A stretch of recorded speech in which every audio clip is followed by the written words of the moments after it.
¿Qué tal? En esta ocasión vamos a ver lo que es un campo. Pues bien, en breves palabras vamos a decir que un campo es un conjunto que tiene propiedades especiales, podríamos llamarlas así. Bien, entonces vamos a ver cuáles son estas propiedades y qué necesita tener este conjunto. Bien, entonces en este caso le he dado un nombre genérico llamado conjunto F y este tiene que estar dotado de dos operaciones, a las cuales se les conoce como suma y multiplicación, o producto también es otro que se suele utilizar. Entonces, este conjunto es un campo si cumple con las siguientes propiedades. Eh, a estas propiedades también se les conoce como axiomas de cuerpo o campo. Bien, entonces estas de aquí serían las propiedades que deben cumplirse para que el conjunto F sea llamado un campo. Y vamos a ir desglosando cada una de ellas a continuación.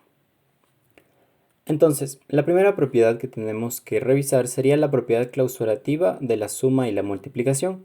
Pues bien, ¿qué nos dice esta propiedad? Pues nos dice que si tomamos dos elementos de nuestro conjunto, siempre que los operemos mediante la suma o la multiplicación, estos se van a mantener en el conjunto.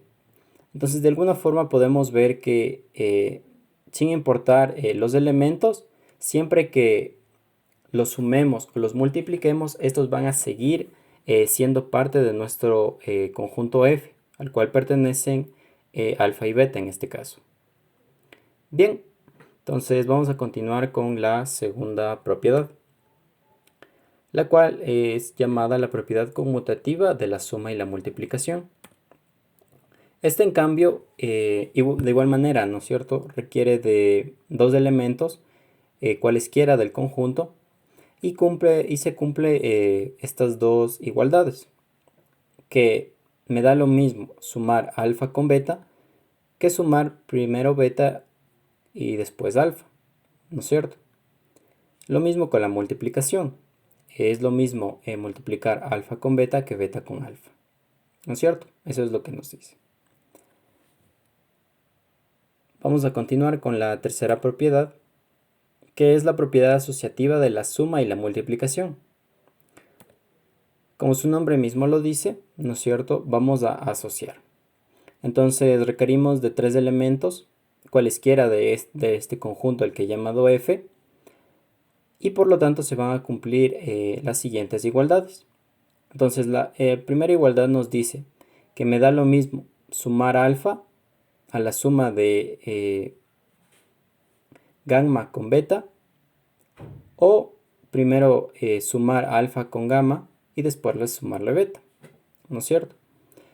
En la multiplicación es similar, ¿no es cierto?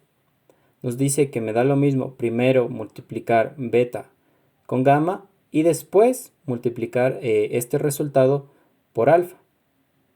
Eso va a ser igual a primero multiplicar alfa con beta y después multiplicar gamma.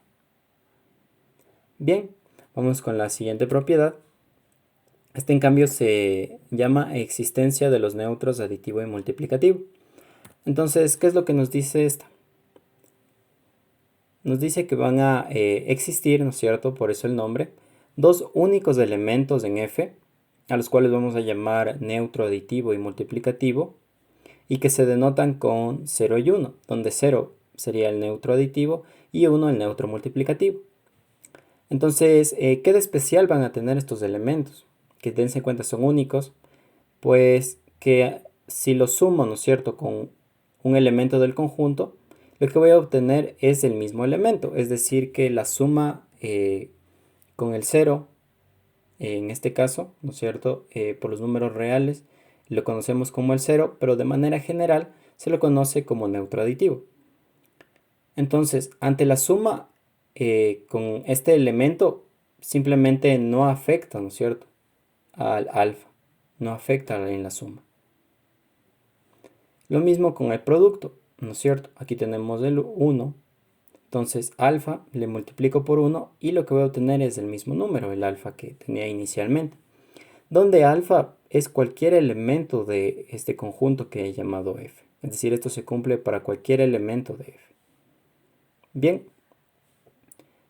vamos con otra existencia, pero en este caso va a ser la de un inverso aditivo y un inverso multiplicativo. Bien, entonces para el inverso aditivo podemos tomar cualquier elemento de nuestro conjunto y siempre vamos a poder encontrar, por eso dice existe, otro denominado inverso aditivo de alfa y que se representa con un menos alfa o de esta manera que vemos aquí. De manera que si sumo alfa con su inverso, lo que voy a obtener es el neutro aditivo. Bien, por otra parte, para el inverso, perdón, sí, lo que tenemos es el neutro aditivo. Entonces, para el inverso multiplicativo, aquí hay una pequeña restricción. Vemos que es para todo elemento del conjunto excepto el neutro aditivo. Entonces, para todo elemento que no sea el neutro, existe otro al cual vamos a conocer como inverso multiplicativo y lo vamos a representar como alfa a la menos 1, de manera que si multiplico el alfa con su inverso multiplicativo, lo que obtengo es el neutro multiplicativo, que en este caso lo he denotado como 1.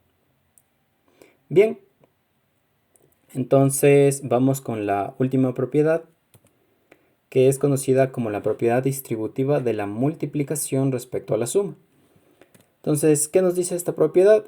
Pues para explicarla requerimos de 3 elementos del conjunto, cualesquiera, y debe cumplirse la siguiente ecuación que vemos aquí abajo, que si multiplico, ¿no es cierto?, un alfa por la suma de gamma con beta, esto es igual a multiplicar alfa con gamma y después sumarle la multiplicación de alfa con beta, ¿no es cierto? Por eso se llama distributiva, por lo que se hace es que el alfa se distribuye para cada uno de los elementos que están dentro del paréntesis en la operación suma. Bien, entonces esos serían las propiedades que permiten establecer que un conjunto es un campo o no. Bien, entonces espero esta información les haya servido y nos veremos en una próxima oportunidad.